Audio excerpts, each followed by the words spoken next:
before this video starts properly, I was going to put a little 30-second snippet on the front here, just to say, if you don't like watching reaction videos, don't watch this, okay? It says in the title what it is. It's a reaction. If you don't like it, don't watch it, you know? Why do people even commenting, oh, why are people here doing reactions? Blah, blah, blah.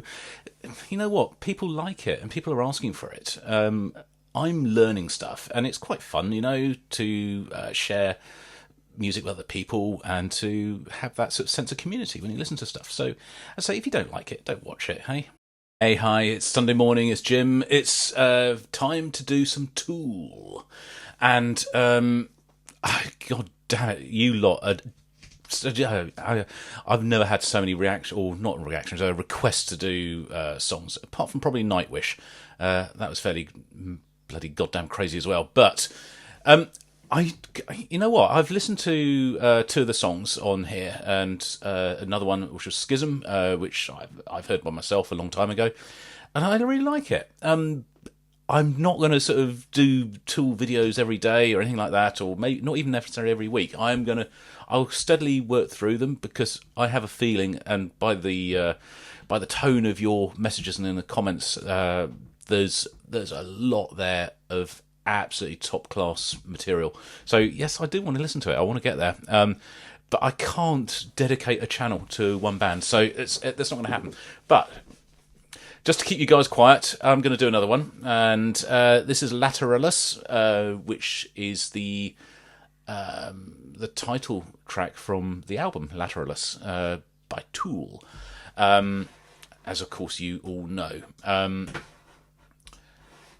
lost my... There we go. I think I kind of know from the last... Maybe not from the last one, but from the first song I did, which was The Grudge. I think that's from the same album. So I know the style it's going to be. I think it's going to be very technical. I think there'll be a lot of time changes. There'll be a lot of chuggy guitar. And a lot of people saying it's all based on the Fibonacci sequence. So that'll be interesting, seeing how that evolves and grows. So 1 1 1 2. What's the next one? 3 5 3 5 8. You know how the Fibonacci works. So add the previous two numbers together to get them. So I'm not quite sure how it's going to work, but I'm not going to try counting it, because I nearly did my head in with on The Grudge, trying to sort of keep up with the time signature changes and what have you. Anyway, enough of this. Let's get this ready to go. This is the lyric video, so hopefully I shall be able to follow a little bit of what's going on here. Certainly on Rosetta Stone, I've absolutely no fucking idea what that's about, and I think there's been a lot of explanation coming in the comments about that, but that was probably a step too far, as a lot of you said. So here we go. This is Lateralus by Tool. See you guys on the other side. 3, 2, 1, push.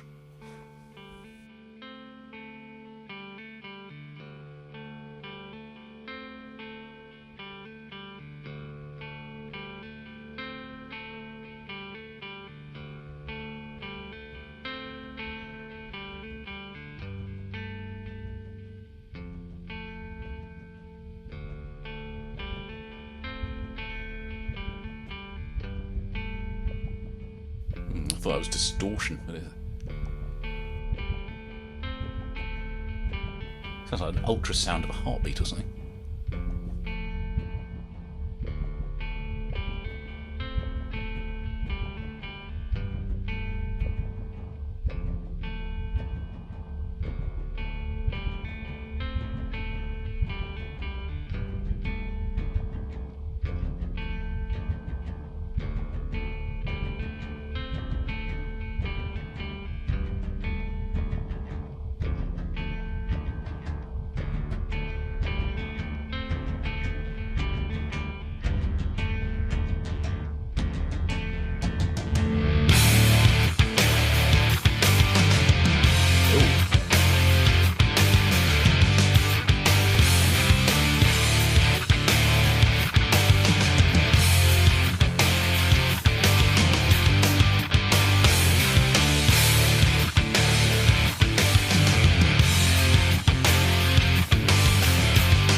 good so far. So far, so good.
What's he playing on the hi-hat?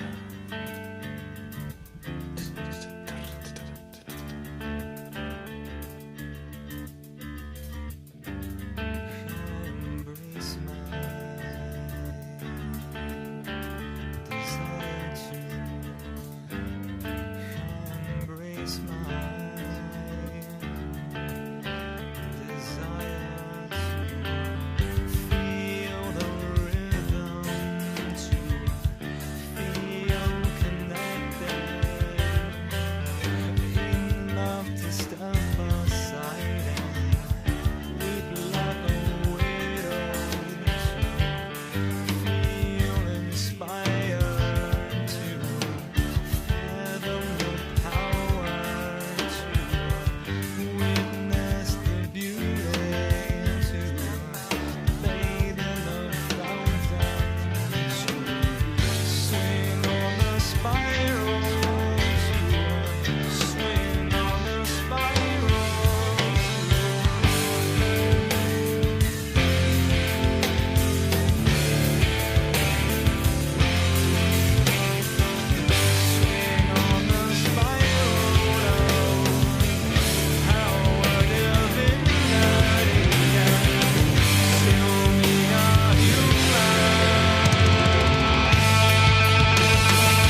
going on.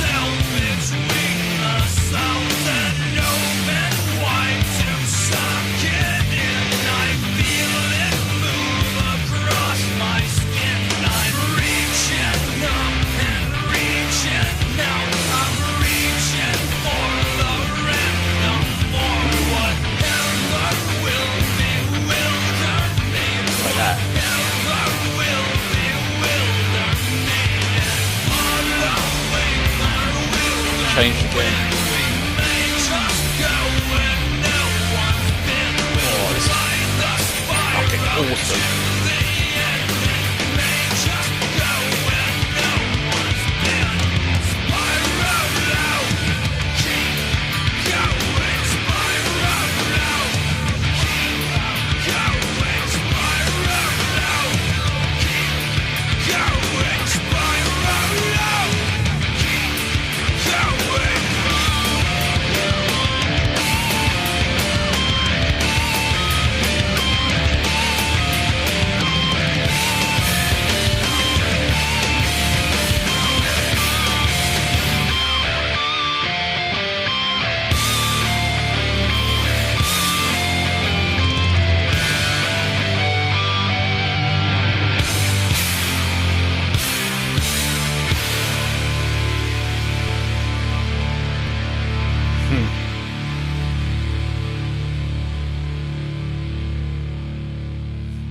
So at the end, it is.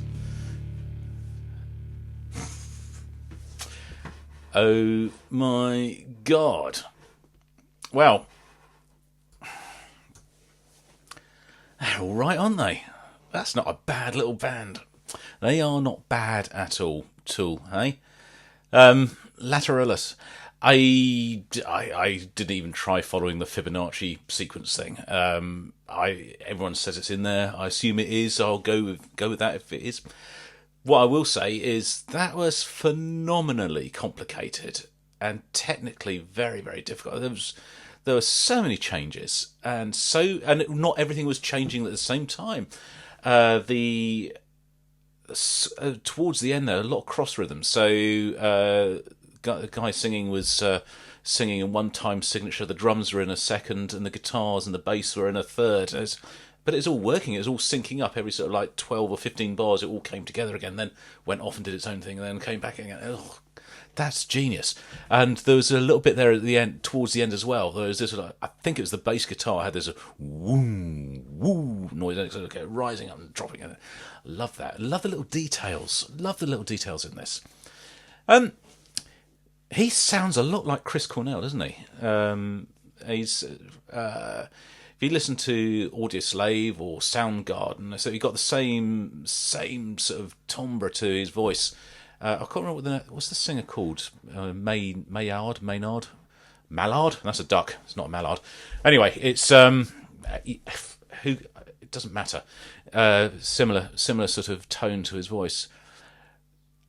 What is it about? Right, lyric time. So, it turns out...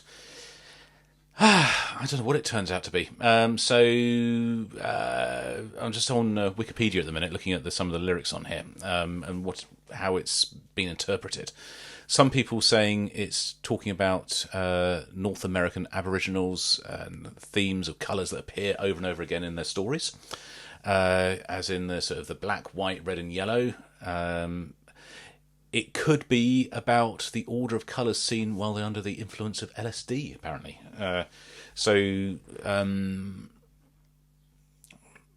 Check the colours change, whatever. I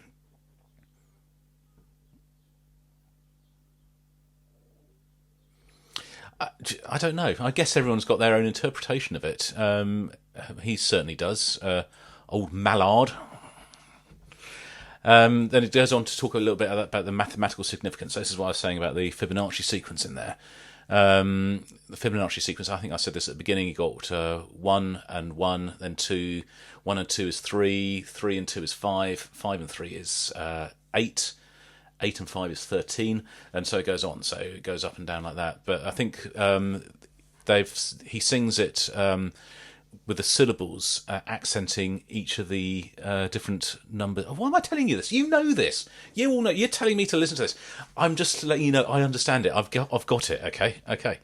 Right. So got that. Musically, I don't know. Was that Fibonacci as well? I don't know. What I do know is this is a very, very, very, very, very good song. Very good piece of music. It's probably one of those pieces of music that will last through time. So this is another thing I've been thinking about. There's a lot of music produced, and a lot of it is very disposable. But it is of the moment. It's music that will be around for 5 years perhaps, and then be forgotten and will disappear. And occasionally someone will remember it. Oh, do you remember that song that we used to listen to 20 years ago? Oh yeah. So it's all nostalgia.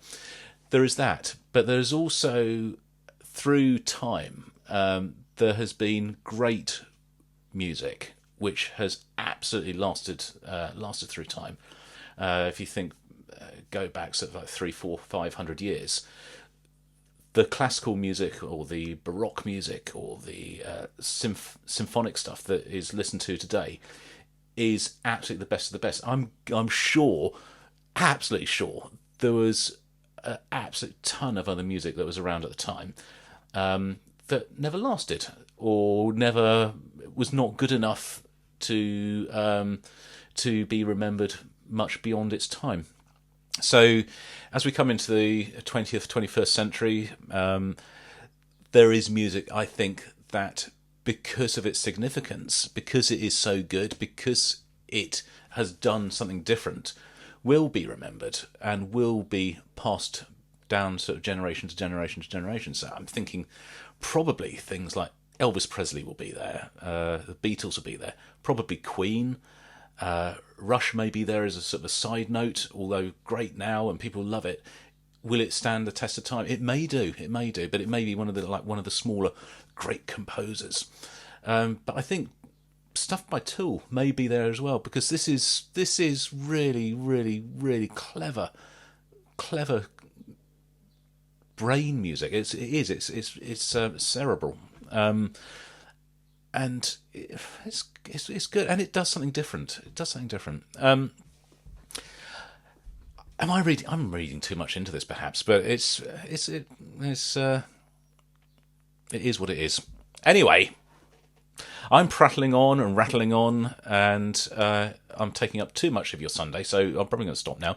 And I'll see you guys on the next video, which probably won't be Tool. I'll do another one in a couple of weeks' time, but as I say, I will definitely be doing more, so let me know what you think. Tell me which one to listen to, and I'll get round to doing it. I'll see you guys in the next video. So until then, this is Jim, over and out.